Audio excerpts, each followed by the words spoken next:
शुरुआत रूसी राष्ट्रपति व्लादिमीर पुतिन से करते हैं। अब से कुछ ही देर पहले, थोड़ी देर पहले व्लादिमीर पुतिन का विमान भारतीय सरजमी पर लैंड कर गया। उनकी अगवानी खुद पीएम मोदी ने खुद की। एयरपोर्ट से दोनों नेता एक साथ सीधे पीएम आवास पहुंचे। वहां उनका प्राइवेट डिनर है। पुतिन तकरीबन 30 घंटे भारत में रहेंगे। पुतिन अपने 2 दिवसीय भारत दौरे में भारत रूस के 23वें वार्षिक शिखर सम्मेलन में भी हिस्सा लेंगे।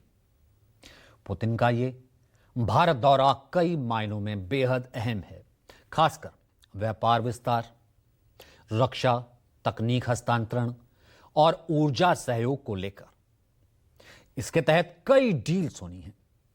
यूक्रेन के साथ रूस का युद्ध और भारत के साथ ट्रंप के टैरिफ वॉर के बीच पुतिन का यह दौरा काफी मायने रखता है।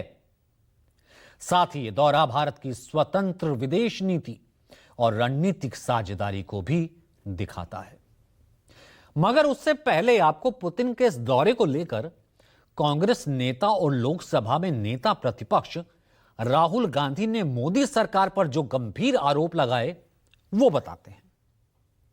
यह बताना हमारे लिए इसलिए भी जरूरी है क्योंकि आपको इससे पता चलेगा कि देश की मौजूदा मोदी सरकार के लिए लोकतांत्रिक मूल्य कितने अहमियत रखते हैं।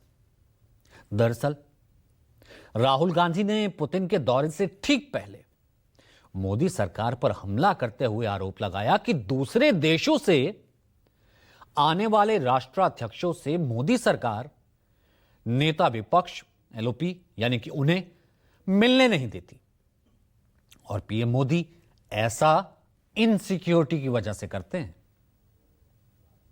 जनरली इस सरकार की पॉलिसी है, नॉर्मली ट्रेडिशन होता है कि एलओपी के साथ जो भी बाहर से आते हैं उनकी मीटिंग होती है। ये वाजपेयी जी के टाइम होता था, मनमोहन सिंह जी के टाइम होता था, ये ट्रेडिशन रहा है। बट आजकल क्या होता है कि जो फॉरेन डिग्नेटरीज आते हैं या जब मैं कहीं बाहर जाता हूं तो सरकार उनको सजेस्ट करती है कि एलओपी से नहीं मिलना चाहिए।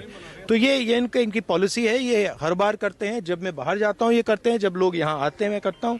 हमें मैसेज मिलता है कि हमें बताया गया है कि सरकार हमसे कहती है कि आपसे नहीं मिलना। रिलेशन तो सबके साथ है। जो एलओपी एक दूसरा पर्सपेक्टिव देता है। हिंदुस्तान को हम भी रिप्रेजेंट करते हैं। सिर्फ सरकार नहीं रिप्रेजेंट करती है। तो सरकार नहीं चाहती कि ऑपोजिशन के लोग बाहर के लोगों से मिले। ये ट्रेडिशन है, ये नॉर्म है। बट मोदी जी इस नॉर्म को फॉलो नहीं करते हैं। फॉरेन मिनिस्ट्री इस नॉर्म को फॉलो नहीं करती। क्यों नहीं चाहते सर आप? इनसिक्योरिटी है।